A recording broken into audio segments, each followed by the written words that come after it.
Okay, the homemade ring roller. I was having a scoop around on the internet, seeing what was about, what designs were about. I want to make it small, I want to make it as cheaply as possible. Hopefully source materials for free, scrap bins, what have you. And I come across this design. This is the one I really wanted to make. You got 40mm between rollers, 40mm between there.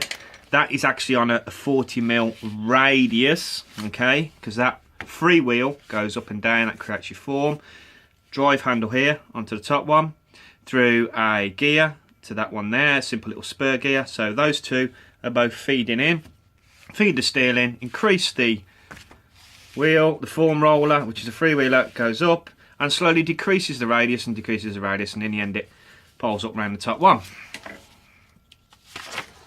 Okay, so here you can see it's been wound up slightly, the form roller, and this will then bend the steel tighter and tighter around here. Again, driven, feeding it in against the form roller. Now, what you got here is, that, as I said, is on a 40mm radius. So, as you pass your steel through, there you go, as an example, there's two ends there. You get a section that never actually gets to fit through all three rollers, because it will drop off and then come round, drop off, fit round. And again, you get when you start, it will never go there. You'll have to bend it to get it through the first one. You'll never get that bend out. So I know it's on a radius and it works that way, but there's 40mm between rollers there, 40mm between rollers there. So you can say you will have a maximum of 40mm flat unbent steel on each end of your circle, your form. So that's 80mm on a machine this small, which just seemed a lot, because you got to allow for this. You've got to overbend, then cut your flats off, or as you've seen some people do, simply join the flats together, but that's not a good circle to me. Also, what you'll notice is your form roller is raised and lowered by a screw thread directly onto the roller, so there's no leverage there. You are putting pressure on there. That will limit how the pressure on your steel, the thickness of your steel, and really quite strain, especially when you watch other people's videos. You see them quite hanging off here. So there you go, quick little one. That's that pivot there, that's the lever force there, and it's directly on, up and down, up to increase your bend. Okay, so I was starting to go off this. Here you can see, simple little eBay image, flat, unformed steel that you'll never get formed. Another set there at the other end, flat, unformed steel. So you've got to overbend and then cut these off, or simply do your best with getting them round, but I don't want to do that. So this was kind of putting me off this. And also you'll see, you got that there. I just think there's going to be quite a bit of leverage and twist on that when you're running thicker materials, and I just wanted to do a strong one. So although good and a nice design, for me, I was moving away from this a little bit. Okay, so then I found this one. I really like this design. Let's just say these are 40mm. I think they're about 40mm when you look at it. You've got your drive handle, okay? You obviously linking it between two spurs, I don't know, two sprockets with a little chain, three sprockets with a little chain. I'm not too sure. And then you've got your free one, okay? So, drive, I take it you could put the handle on the other side, would be a nice idea, and you could drive it from the other way.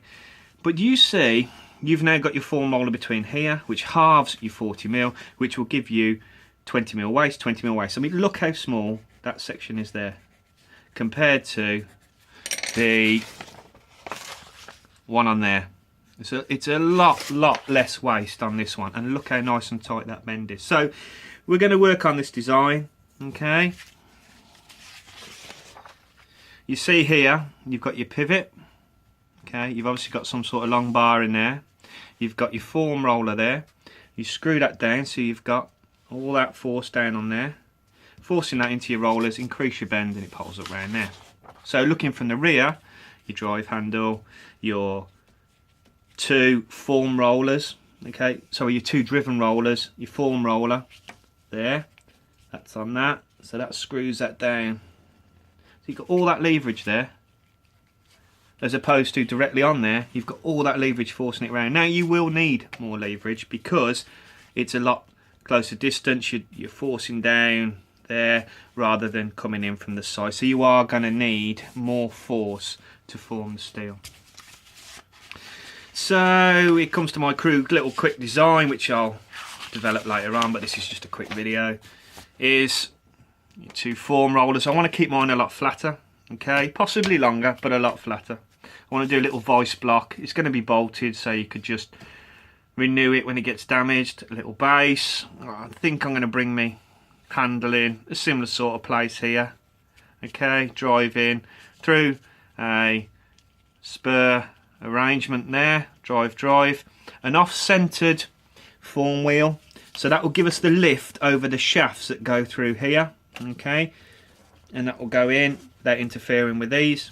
And again, a big bolt, nice long thread. Going to aim for about 12mm upwards on the thread.